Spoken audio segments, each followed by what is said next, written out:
voir aussi sur les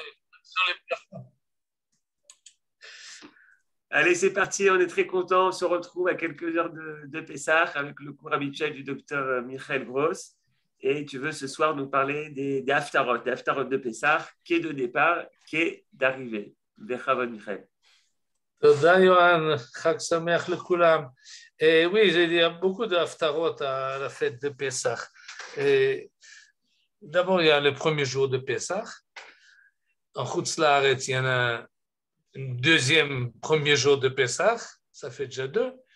Ensuite, il y a Shabbat Chol HaMoed, que nous n'avons pas cette année. Et puis, il y a les derniers jours de Pessah, encore une fois, qui sont doubles en Chutz La'aretz et qui sont uniques en Eretz Israël. Donc, en Chutz La'aretz, on entend 5 haftarot, et en Eretz Israël, on en entend 3. Et cette année, on n'en écoutera que 2, puisque c'est Shabbat. Et donc, on aura du mal à parcourir tous les 5 ou même tous les 3 haftarot de la fête de Pessah, mais on va quand même y faire allusion et on va voir s'ils ont des rapports. En tout cas, on va essayer de les rappeler. Et on va se concentrer sur celle que nous allons lire ce Shabbat, et la haftara qui est prise de Yoshua, du livre de Yoshua, chapitre 5. Et pour cela, Noan, fais-moi possibilité co-host. Yohan, bevakasha. Il est parti. Yohan? Non, ça ne va pas.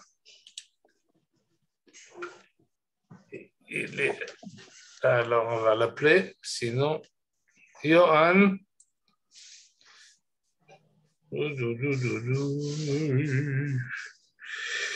Je l'appelle au téléphone. Sinon, je ne peux pas faire monter ce qu'il faut. Oh non.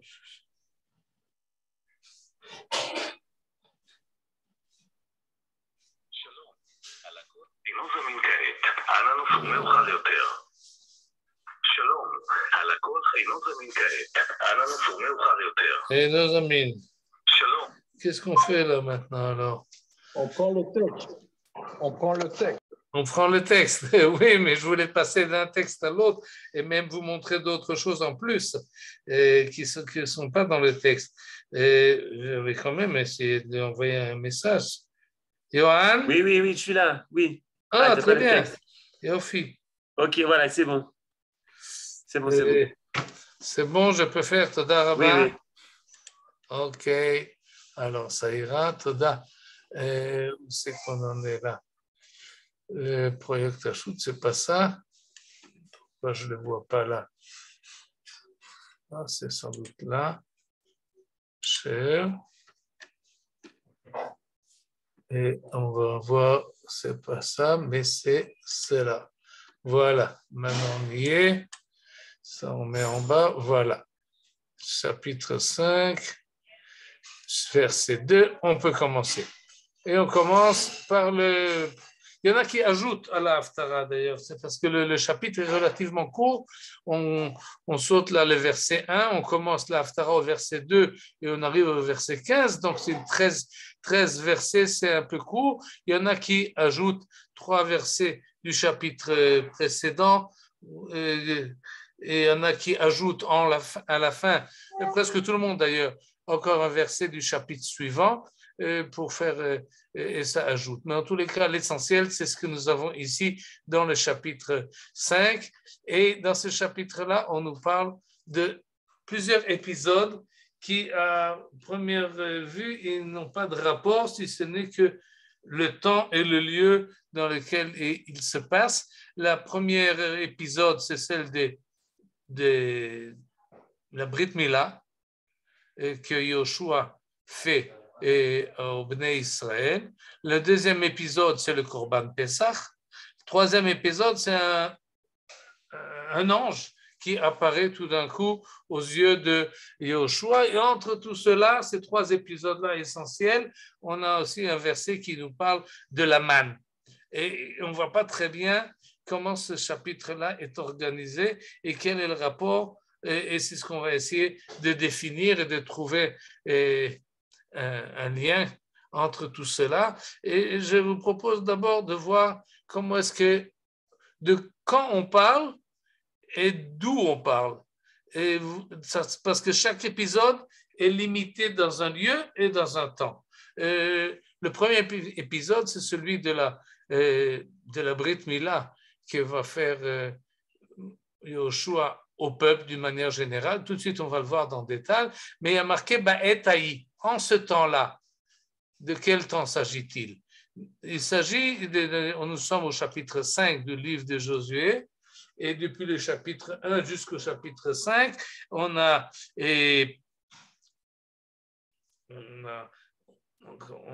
institué, si on peut dire, on a intronisé Yoshua qui remplace Moshe Rabbeinu, ça c'est le chapitre 1, puis il y a une préparation au passage du Jourdain, et puis on passe le Jourdain, entre autres on envoie aussi des Meraglim, des espions dans la ville de Jéricho. Donc on est ici juste après le passage du Jourdain, qui est marqué et qui est défini dans le temps, le 10 du mois de Nissan. Yud Nissan, le peuple juif a franchi le Jourdain.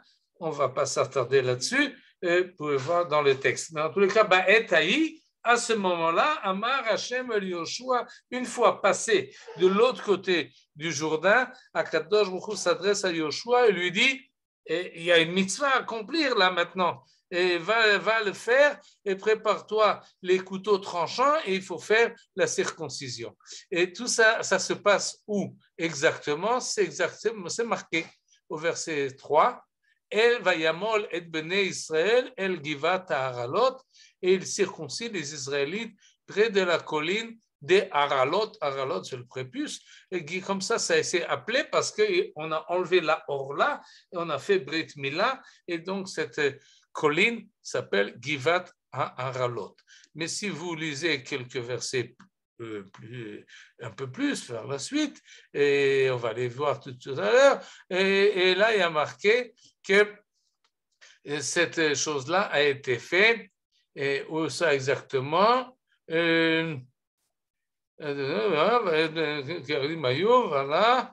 voilà, Vayomer Hashem, verset 9, Hayom, une fois que la chose a été accomplie, alors cet endroit-là ne s'appelle plus Givat ha'aralot, Vaikra Shem ha'makom hahu Gilgal.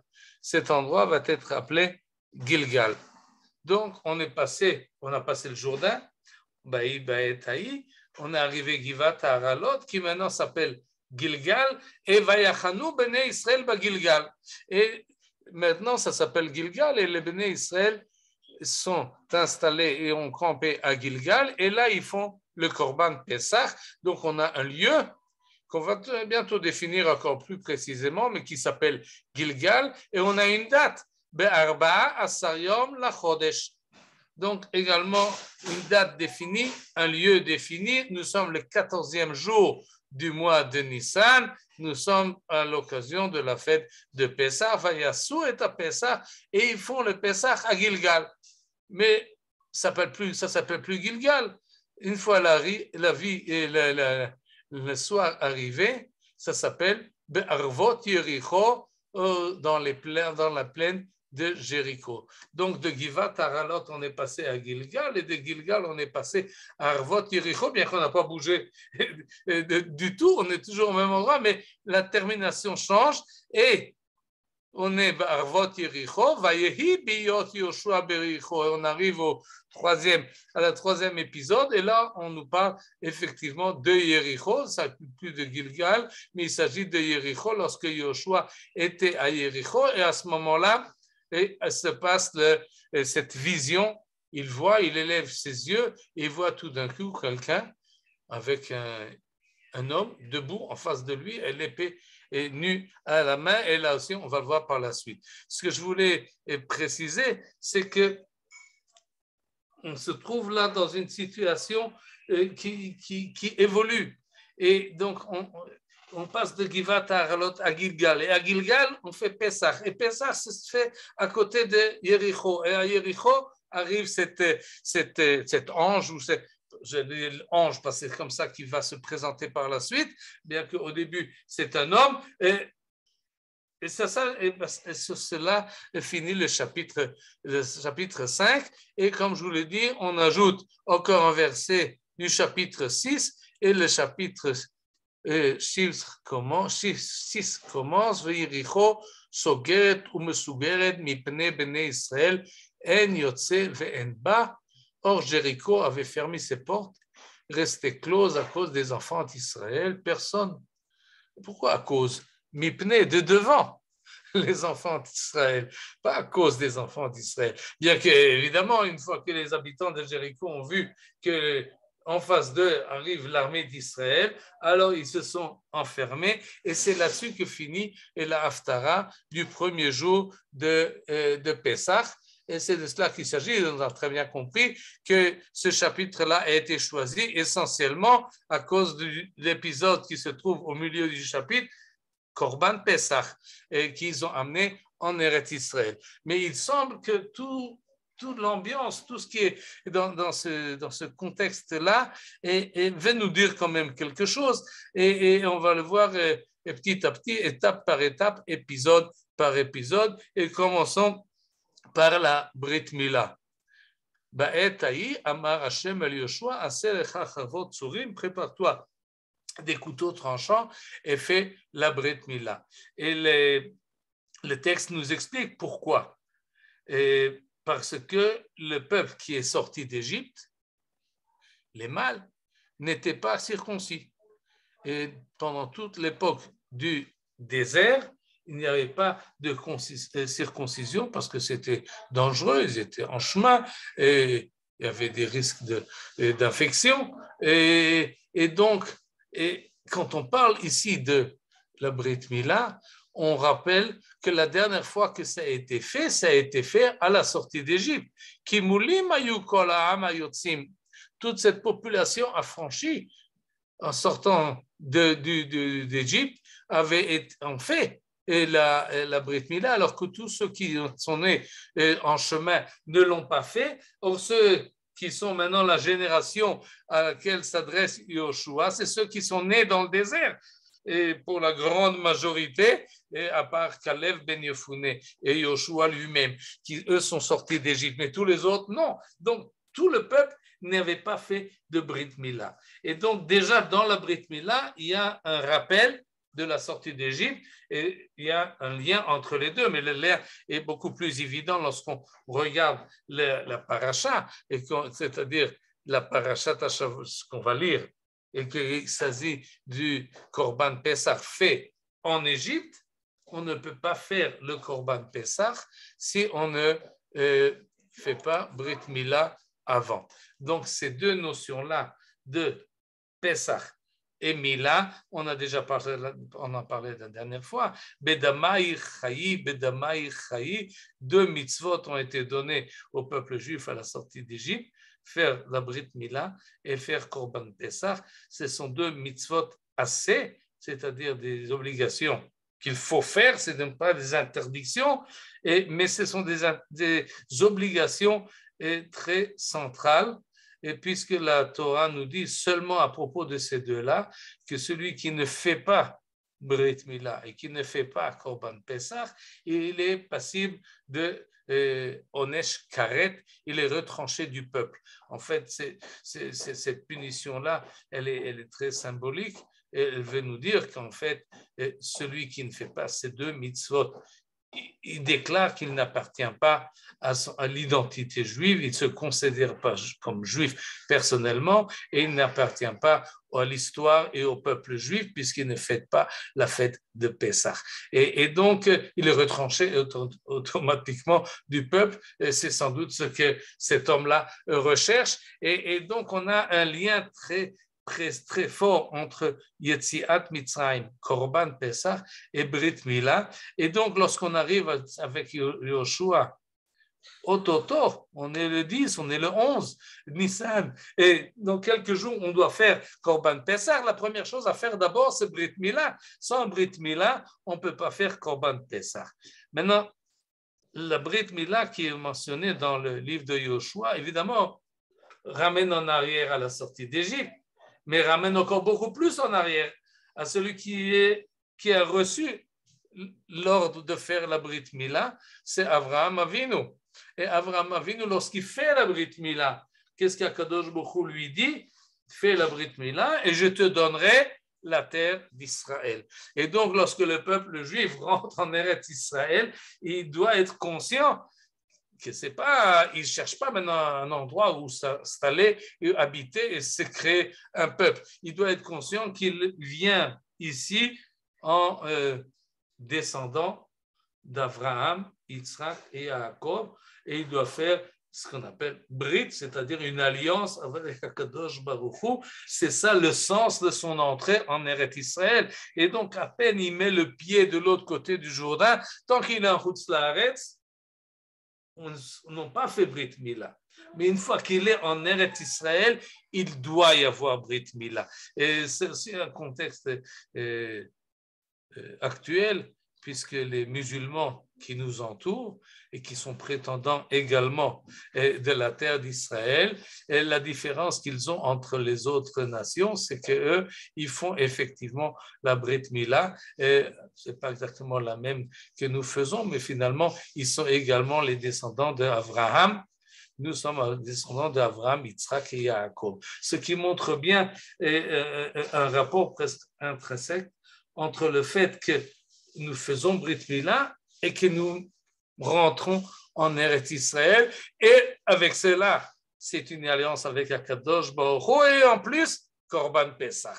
Et donc, toutes ces notions-là sont liées très, très fort. D'ailleurs, il y en a qui disent que le Brit Ben Abetarim d'Abraham, dont on a parlé longuement l'année dernière, était le soir de Pesach. C'est fait le Tedvav Nissan, le soir de la sortie d'Égypte. À ce moment-là, Akadosh Baruch Hu a dit à Abraham, Yado Ateda ki ger yezarachat, sache que ta descendance sera exilée. Et qu'est-ce que fait Abraham Brit Ben Abtarim? Dans sa vision, il amène des korbanot. Et donc, cette notion-là de korban Pesach et de Brit Mila et d'Avraham et de rentrer en Eretz Israël, tout ça, ça marche ensemble et ça se complète. Et tout ça, c'est le fait où, à Gilgal, là maintenant je reprends le texte de la Haftara. Voilà, c'est là. Tout cela se fait à ce qu'on appelle Givat HaAralot. Mais c'est un mot un peu problématique, disons, pas très esthétique. Et Akadosh Baruch Hu préfère l'appeler Gilgal. Pourquoi ça s'appelle Gilgal? Et on va le voir tout de suite. Vayomer Hashem el Yoshua, Hayom galoti et cherpat Mitzrayim. Au présent, j'ai écarté de vous l'ignominie de l'Égypte. À partir du moment où on fait Brit Mila et on fait en Eretz Israël, et s'efface l'exil. À ce moment-là, il y avait encore des restes, il y avait une honte. Il y a ce qu'on appelle Cherpat Mitzrayim, le fait que le peuple juif a quitté sa terre, qu'Abraham y était. Yitzhak y était, Yaakov y était, mais finalement, nous sommes arrivés en Égypte. On va peut-être le voir par la suite, rappeler le pourquoi de la chose. Mais en tous les cas, quand est-ce que cette tâche de la galoute est effacée? Lorsque on arrive en Eretz Israël. Et le mot Gilgal, et on fait Brit Mila, et donc on fait une espèce de comme on dit en hébreu, on aime bien les sgor et ma'agal, on ferme le cirque, et on revient finalement à Abraham, et donc tout ce qui s'est passé entre-temps, et en tout cas les choses qui sont honteuses, ont été effacées. Ayom galoti et cherpat Mitzrayim, j'envoie ça, c'est effacé, et cet endroit-là s'appelle Gilgal, Adayom Azeh, jusqu'à aujourd'hui. Tout de suite, je vais vous montrer une photo de Gilgal, mais d'abord, on va voir qu'est-ce qui se passe à Gilgal. Il y a un campement. Vayachanu bnei Israël ba Gilgal. Et alors, ils s'installent un endroit qui s'appelle Gilgal, et ils font là le Korban Pesach, Be'arba Asar Yom Lachodesh Ba'erev, et ils font le Korban Pesach, ce qui est évidemment la raison d'être de cette Haftara, et la date, et le Korban Pesach. Ceux qui sont en Chutz La'aretz et qui ont un deuxième jour, et ils lisent un autre Korban Pesach qui est mentionné dans le Tanakh. Je vais le ramener ici. Oh, je ne l'ai pas là. Pourquoi je ne l'ai pas? Je ne sais pas. Mais on va peut-être essayer d'y arriver. Ouais, on va faire comme ça. La Bible, les Melachim Bet. Melachim Bet, où se trouvent les Melachim Bet? Samuel, les rois. Voilà les rois. 2 chapitres, Melachim Bet, chapitre 23.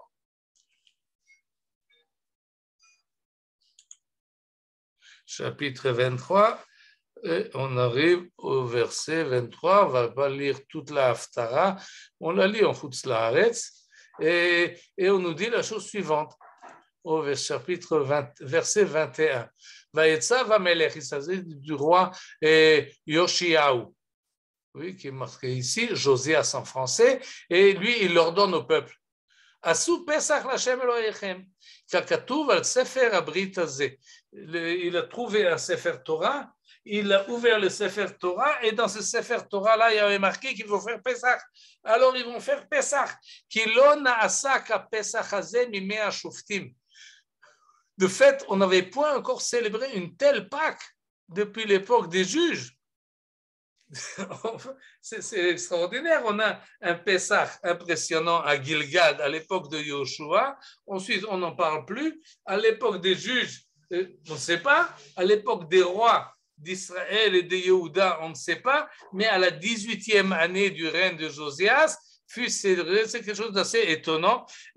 Naasa Pesach Hazeh l'Hashem Birushalayim.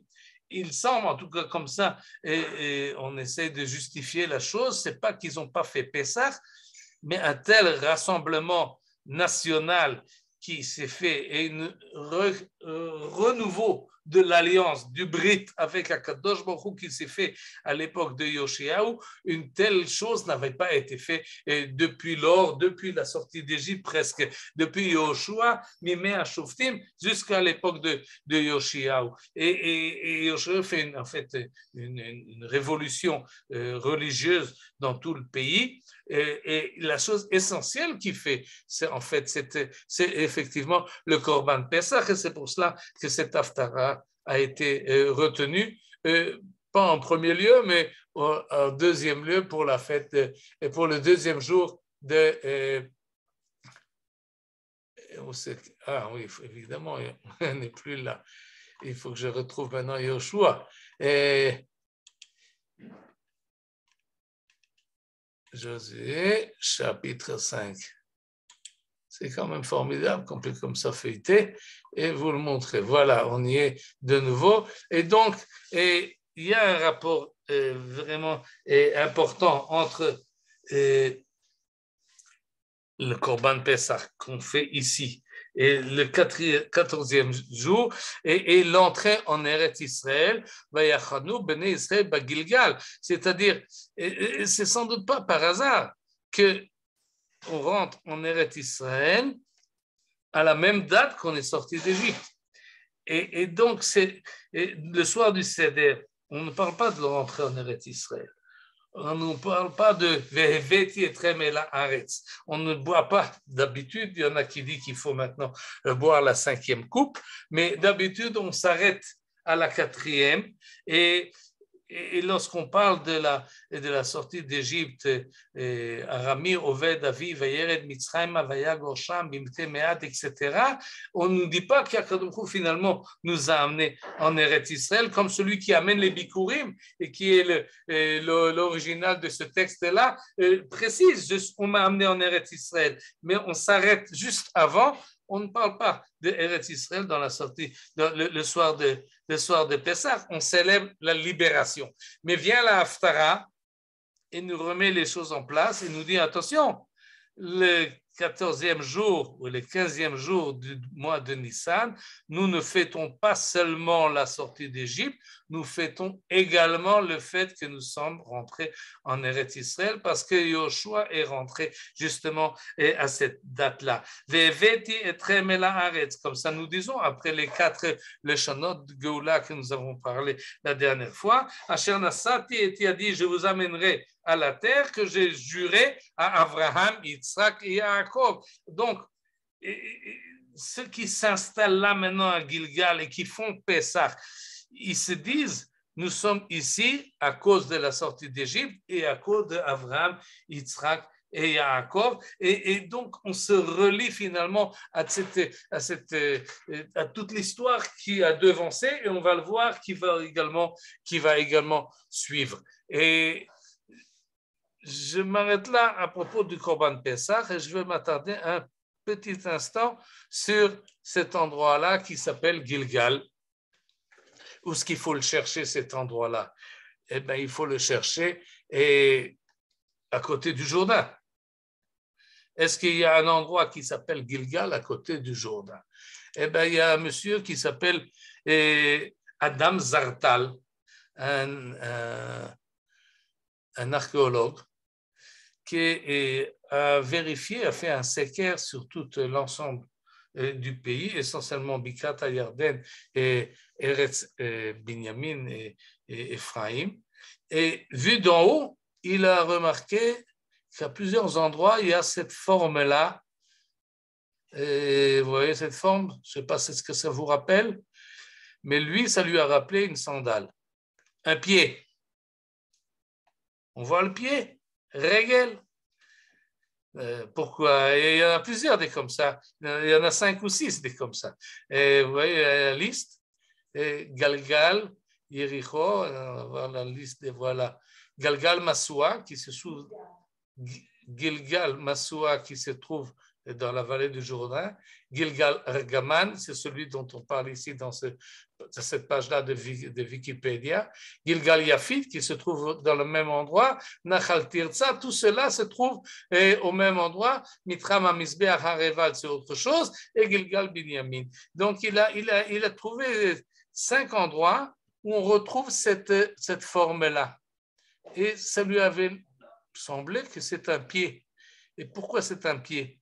Parce que je ne sais pas si vous vous rappelez, mais les fêtes de pèlerinage s'appellent Shlosha Regalim. Or, ils font Pessah à Gilgal. Ils font Pessah à Gilgal, et Gilgal, c'est cette forme-là. Ce n'est pas un endroit, ce n'est pas une ville, ce n'est pas une installation, c'est uniquement un campement. Dans les autres également, on n'a pas retrouvé une ville. C'est un endroit où on campe. Vayachanu bnei Israël ba Gilgal. Et ce Gilgal-là, et finalement, on peut le remarquer uniquement lorsqu'on le voit d'en haut. Si vous arrivez à cet endroit-là, vous n'arrivez pas à remarquer qu'en fait, il a une forme spéciale qui revient à chaque fois dans les autres endroits et qu'il a retrouvé. Il a d'ailleurs fait des fouilles là-bas et il semble que c'est effectivement, ça date, cet endroit-là, correspond à la date de l'entrée des Bnei Israël en Eretz Israël. Et dans la chronologie, ça marche très bien. Et il y a encore des archéologues qui sont plus sceptiques sur cette trouvaille-là, mais il semble que petit à petit, Adam Zartal, également sur ce qu'il a retrouvé à Areval, est de plus en plus reconnu et appuyé, et c'est assez impressionnant. Celle-là se trouve à côté d'Argaman, dans la vallée du Jourdain, qui se trouve pas loin du Jourdain, et non pas seulement pas loin du Jourdain, mais l'endroit où le Tanakh nous précise qu'ils ont passé le Jourdain. Un Chekme Adam Ahir, il y a un pont qui s'appelle le pont Adam, un peu plus au sud, et vous retrouvez cet endroit-là. Et donc, il semble-t-il, c'est là que les Bnei Israël ont fait le Korban Pessah, le premier Korban Pessah en Eretz Israël, à cet endroit-là, à Gilgal. Et je reprends là le nom de tel, Vayachanu Bnei Israël ba Gilgal, Vayasu et à Pesach barba asayom et la Chodesh. Et là, qu'est-ce qui s'est encore passé à Gilgal. Encore une chose importante qui est ici un peu inserte, qui est en rentrée. Et comme par hasard, on nous dit, verset 11 et verset 12, que ça, ce n'est pas un épisode, mais c'est une remarque. Qu'ils n'ont pas seulement fait Pessah, ils ont aussi mangé des matzot. Mais d'où est-ce qu'ils avaient des matzot? Eh bien, ils ont récolté de ce qu'ils avaient du pays, et ils mangèrent du blé du pays en pain azim et en grains torréfiés. Autrement dit, ils ont préparé des matzot, ils ont fait la Brit Mila 4 jours avant Pessah, ça met quelques jours jusqu'à ce qu'on se remet de cette opération. Ils ont préparé des matzot, ils arrivent à Pessah, tout est chronologiquement formidablement installé, et on nous fait la remarque importante suivante. Mais s'ils mangent de ce qu'il y a dans le pays, c'est qu'il n'y a plus de manne. La manne, c'est ça de tomber le lendemain. Autrement dit, et il arrive quelque chose assez impressionnant. Ils fêtent la sortie d'Égypte, ils fêtent les miracles que leur père, que leur grand-père ont vécu, et à ce moment-là, ils voient que le miracle qui les accompagnait depuis leur naissance s'arrête. Il n'y a plus de manne. C'est marqué comme ça, comme si c'était évident. Mais celui qui est né, lorsqu'il voit tous les matins la manne tomber, 40 ans de suite, et tout d'un coup ça s'arrête, il peut se poser des questions, mais il n'y a pas de questions là.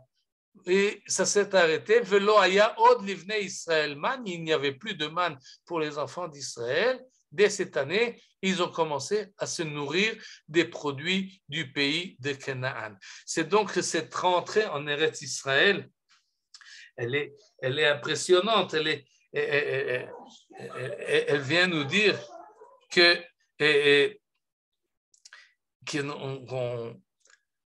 change de mode de vie. On n'est plus dans le mode de vie des miracles. On fête les miracles qu'il y avait. Et on est reconnaissant de la sortie d'Égypte et d'Abraham, Yitzhak et Yaakov, mais on commence quelque chose de nouveau. On mange du pays de Canaan, de Eretz Canaan, qu'on va maintenant conquérir. Et cette idée-là qu'il n'y a plus de miracle, mais il faut faire la guerre. Et la guerre, comment on va la faire? Si Akadosh Baruch Hu ne nous accompagne pas, et on peut avoir peur de cela. Et c'est peut-être cela qui nous mène au troisième épisode. Vayhi biyod Yoshua beYericho. Lorsque Yoshua se trouve à Jéricho, en face des murailles, on va voir le verset qui a été ajouté du chapitre suivant, elle est enfermée à une grande muraille. Et il se pose des questions, comment est-ce que je vais conquérir maintenant? Et c'était pas seulement la ville de Jéricho qui est la première, mais également la suite. Et il lève ses yeux, et qu'est-ce qu'il voit? Il voit un homme debout en face de lui, l'épée nue à la main. On a déjà vu des visions de ce genre-là avec Yecheskel. Lui aussi, il a vu un homme d'airain, mais l'homme d'airain n'avait pas une épée, il avait quelque chose pour mesurer Yerushalayim. Et ces genres de visions-là, et les attributs qui ont ces personnes qui se présentent viennent évidemment dire quelque chose. S'il a une épée cheloufa à la main, il a une épée en main, qu'est-ce qu'il veut dire par cette épée-là? Évidemment, il parle de guerre. Guerre contre qui? Alors, Yoshua le regarde et lui demande à Lanu Ata im letzarenu. Tu es des nôtres ou tu es un de nos ennemis? Qu'est-ce que ça signifie cette vision-là? C'est bon ou c'est mauvais? C'est pour nous ou c'est contre nous? C'est à notre intérêt ou c'est à notre déprimant? Qu'est-ce qui se passe? Où on en est là? Et il répond, il y a une réponse. D'abord, il se présente, il dit non. Ani Sar Tzeva Hashem. Je suis le chef de la milice du Seigneur. Atabati. Je suis venu présentement. Maintenant, je viens. Et ça, on ne comprend pas. C'est très chidati, c'est très obscur. C'est presque une devinette. Maintenant, j'arrive. Où tu étais jusqu'à présent? Pourquoi tu viens maintenant? Qu'est-ce que ça veut dire cela? Et qu'est-ce que tu as à me dire? Et il n'a pas grand-chose à lui dire. Tout de suite, on va voir au verset 15. Mais on va le voir tout de suite. Et qu'est-ce qu'il lui dit? Et Yoshua demande, qu'est-ce que tu me demandes? Qu'est-ce que je dois faire? Et il lui dit une seule chose, enlève tes chaussures. Shal na'alecha me'al raglecha ki hamakom asher ata omed alav kodeshu. Évidemment, ça nous rappelle Moshe Rabbeinu au pied du mont, pas du mont Sinaï, mais quand il voit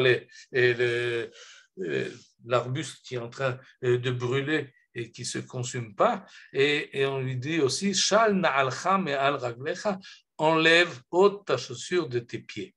Ce passage-là, ces 3 versets-là qui concluent ce chapitre est très comme ça. C'est une devinette, on essaie de comprendre de quoi il s'agit et je vais essayer rapidement de voir où ça nous mène. Et pour cela, je vais faire monter le livre de Shemot. Oui, nous sommes dans le livre d'Exode, chapitre 23. Et là, nous avons un texte qui nous dit la chose suivante. Shalosh regalim tachol li bashana. 3 fois l'an, tu célébreras les fêtes en mon honneur, Chag HaMatzot, évidemment. Quand est-ce qu'il faut faire Chag HaMatzot? B'chodesh HaAviv, ki bo yatzata mimitzrayim, il faut faire la fête des Matzot, genre au printemps, lorsque nous sommes sortis d'Égypte. Et on parle également des autres fêtes, Shalosh Pamim Bashana. Et ensuite, tout de suite après, on nous dit, Hine anochi sholeach malach lefanecha. Dit à Kadosh Baruch Hu, j'envoie un mandataire, un envoyé, pour que tu te gardes et qui t'amène jusqu'au endroit que je t'ai destiné. Et il y a des avertissements. Sois circonspect à son égard. Hishamer mi panav, shma bekolo, al tamer bo. Ne lui résiste point. Et c'est un malach qui t'accompagne, mais fais attention, il n'est pas seulement de ton côté, il peut être également contre toi. Si tu écoutes à sa voix, ça va bien. Mais je serai l'ennemi de tes ennemis et je persécuterai tes persécuteurs. Et de là, on comprend très bien que sinon, si on ne fait pas exactement ce qu'il dit, il risque d'être contre nous. C'est donc l'épée qu'il présente là maintenant à Yoshua, parce que je prétends que ce malach-là, c'est de lui qu'il s'agit. Et celui qui a été envoyé à Moshe Rabbeinu déjà à la sortie d'Égypte, qui accompagne le peuple juif dans le désert, mais il n'était pas apparent, parce que son rôle, c'est de nous amener au lieu qui nous a été destiné. Et puisque le peuple juif de la première génération n'est pas arrivé, alors ce malach, cet personnage divin, s'est envolé. Il n'existe plus. Qui est l'air malachiv, regardez ce qui est marqué ici au verset 23, lorsque mon mandataire ira devant toi, eh bien, il t'amènera au pays, à la Hémorie, à Chiti, à Prisi, il t'amènera, et c'est lui qui t'accompagne. C'est en fait, si je peux m'exprimer de la manière suivante, c'est la présence divine qui accompagne le peuple juif lorsqu'il rentre en Eretz Israël. Il y a un malach. Il y a un ange, si vous voulez, comme ça d'habitude on traduit. Et dans le texte de Yoshua, il a une présence humaine, mais peu importe, il est évident. Sar Tzava Hashem, c'est quelqu'un qui représente la présence divine, et donc il interdit qu'on ne se prosterne pas devant leur Dieu, ne les sert point, n'imite point leur rite, etc., etc. Et cette présence divine qui n'est plus miraculeuse, puisqu'on l'a vu, la manne s'est arrêtée, mais elle existe. Il y a une présence. Elle accompagne le peuple juif. Il faut en être conscient. C'est pour cela qu'on fait la Brit Mila. C'est pour ça qu'on amène le Korban Pessah. C'est pour ça qu'arrive le malach. Il dit, oui, très bien, voilà, je suis là maintenant. Atabati, je suis là. C'est mon rôle. Je fais ce qu'il faut. Regardez ce qui est marqué dans le livre des Juges, chapitre 2. Et où c'est cela? On est au chapitre 2, oui. Et je cherche voilà. Pourquoi je cherche plus bas? Vayal malach Hashem min Gilgal.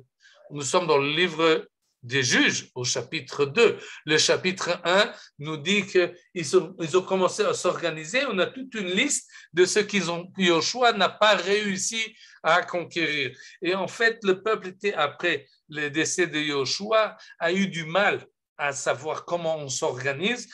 Ils essayent de voir à droite, à gauche qui est la tribu la plus forte pour qui prenne les initiatives qu'il faut. Et à ce moment-là arrive Malach Hashem. D'où il arrive? Il arrive de Gilgal, évidemment. C'est là qu'il était. Et où il vient? Il arrive El Abochim.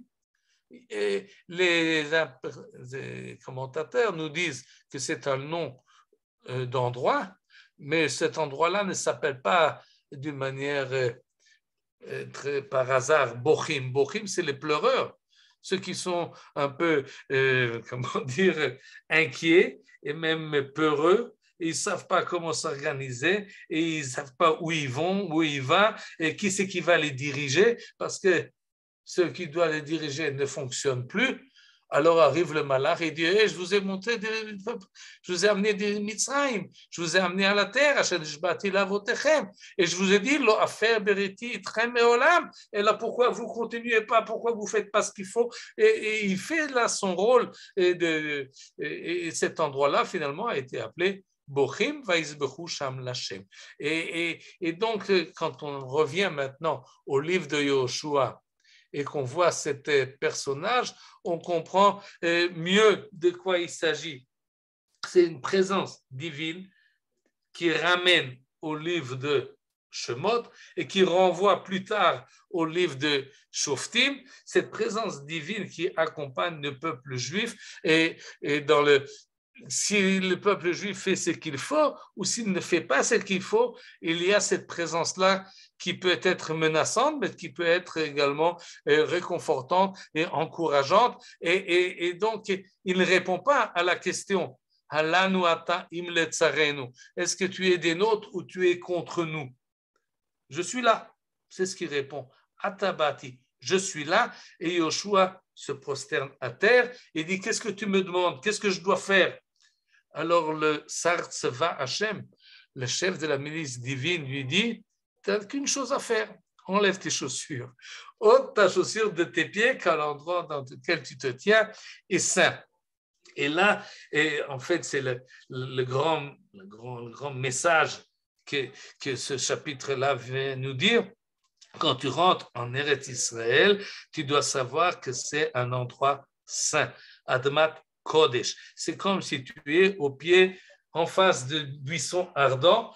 C'est comme si tu trouves un endroit. Et évidemment, ensuite, il remet sa chaussure parce qu'il doit faire les combats. Vayas Yoshua Ken. Mais le fait d'enlever ses chaussures, de prendre contact direct avec la terre d'Israël et la forme de Gilgal, qui est également une forme de chaussure, est ici une image très impressionnante. Admat Kodesh, tu enlèves ta chaussure, tu vas et tu es conscient du fait que c'est pas seulement une histoire comme toutes les autres, c'est Admat Kodesh, ça revient à la Yetziat Mitzrayim, ça revient à Abraham, Yitzhak et Yaakov. Il y a ici un brit qui est mentionné et chez Yoshiyahu, et dans le livre de Shoftim, et dans le livre de Shemot. Cette alliance qui fait que le peuple juif va avec Akadosh Baruch Hu dans le pays, sans miracle. Encore une fois, il ne faut pas s'attendre à des miracles, il faut participer dans un effort humain, et c'est ce que nous dit le verset suivant. Voilà, vous avez là maintenant une gageure, une mission à remplir.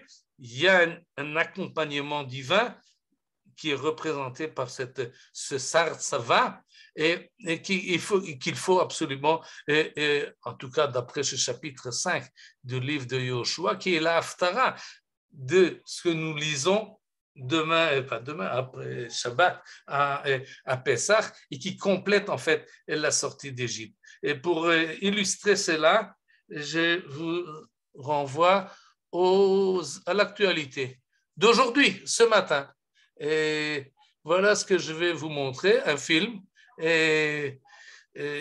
c'est en ivrite, et on va tout de suite les traduire. Vous voyez là les combattants, et ce qu'on va entendre maintenant, c'est l'ordre du jour du colonel qui est rentré ce matin à Shrem et qui donne des ordres maintenant à sa brigade. Et vous allez maintenant rentrer. Pourquoi où vous allez? Eh bien, ils vont à Kever Yosef, à la tombe de Joseph qui se trouve à Shrem. Maintenant, il faut se rappeler quelque chose d'important qu'on ne va pas voir maintenant. Que Yosef, il est sorti d'Égypte. C'est peut-être à cause de lui que les enfants de Yaakov sont arrivés en Égypte, parce qu'ils l'ont vendu et ils sont idgalgelou jusqu'en Égypte. Et pourquoi on nous a remis là? C'est moi, je vais le partager en grand écran. Ah, ok, mais c'est tout de suite, on va le voir. Mais Yosef est sorti d'Égypte. Comment il est sorti d'Égypte? Parce que c'est marqué, il a demandé, il a demandé, comment c'est marqué, et je me suis marqué là quelque part, vous êtes maintenant en Égypte, mais lorsque vous sortirez dans 200 ans, dans 210 ans, prenez-moi avec moi. Et où ils l'ont amené? À Shrem.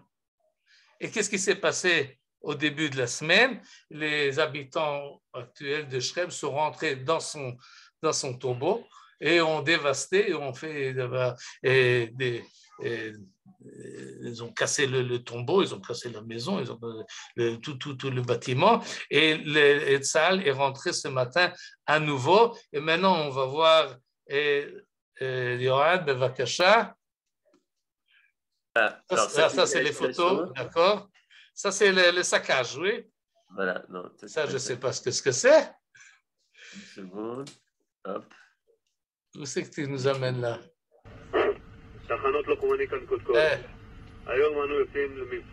Écoutez bien. במקום זה הובטחה הארץ לאברהם אבינו, כנאמר, לזרעך אתן את הארץ הזו.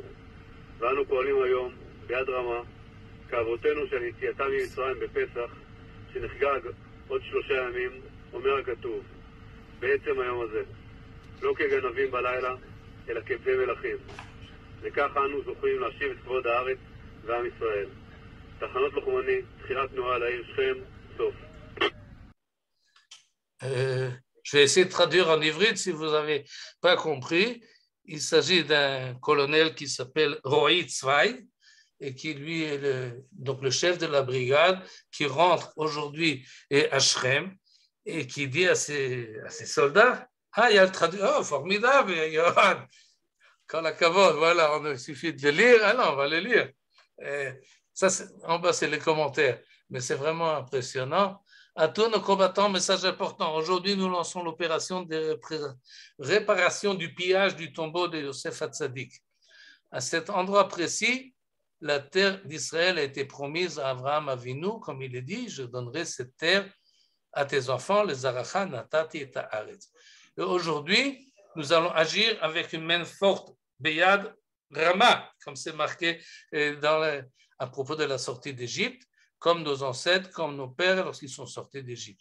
Ce que nous allons justement fêter dans 3 jours, Bezrat Hashem, ça c'est en plus. Comme il est écrit, et à la lumière de ce jour, Be'etzem hayom hazeh, ce jour-là, nous sommes sortis d'Égypte. Là, il faut faire une remarque, parce que le peuple juif est sorti d'Égypte la nuit ou le jour? Il a commencé la nuit, et sauf c'est le jour, c'est le matin. Voilà. Alors, il y a marqué Be'etzem hayom hazeh, ce jour-là.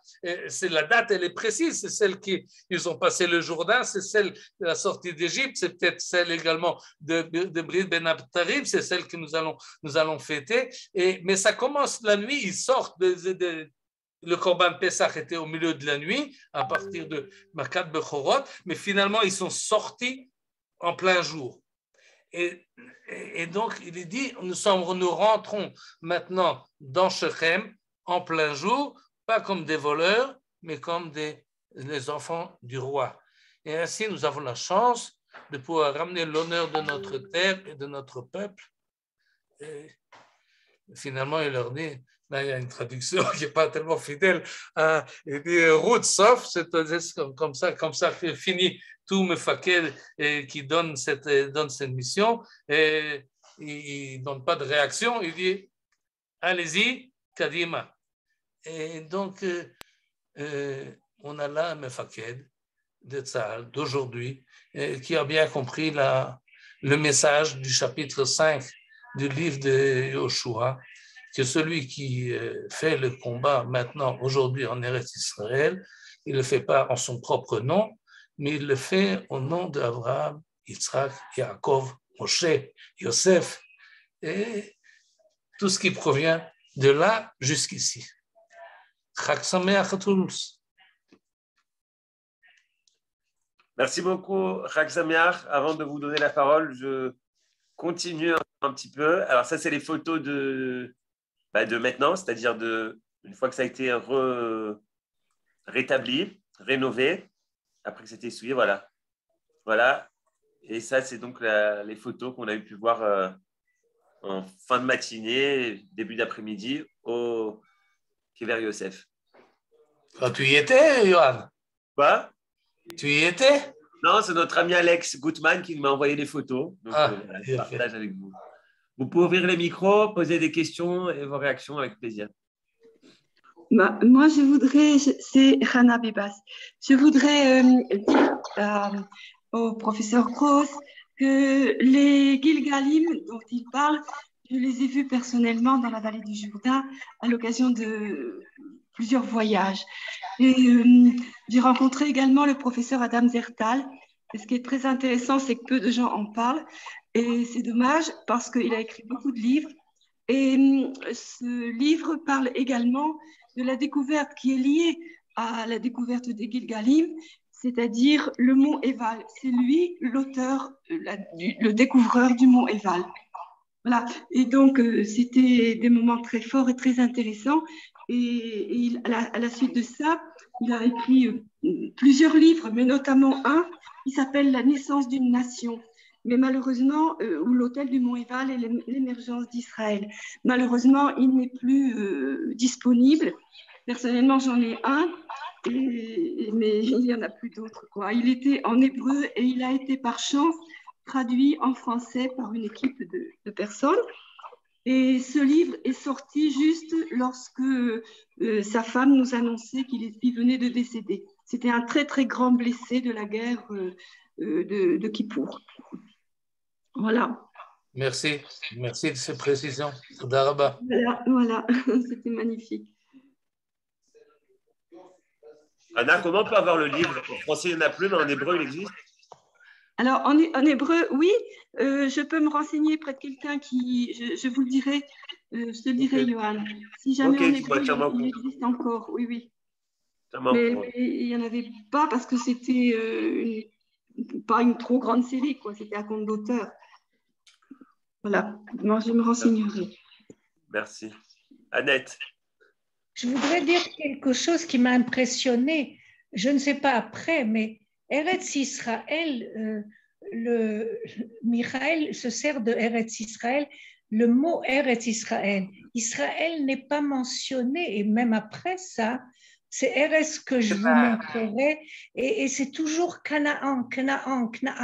On a reçu le titre de Eretz Israël en 1948. C'est très impressionnant. Est-ce qu'il y a eu d'autres endroits où on a appelé Eretz Israël? Non, je ne crois pas.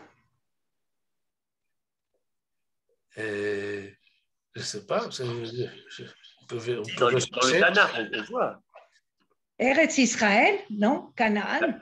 Dans les Nevi'im, ça existe. L'expression Eretz Israël existe dans les Nevi'im. Je ne sais pas si elle parle vraiment d'Eretz Israël physique, mais je crois que c'est dans Yecheskel, je ne sais pas. Je chercherai dans la concordance, parce que c'est toujours Canaan ou le pays que je vous montrerai, que vous attendrez, mais le mot Eretz Israël n'a été... Alors,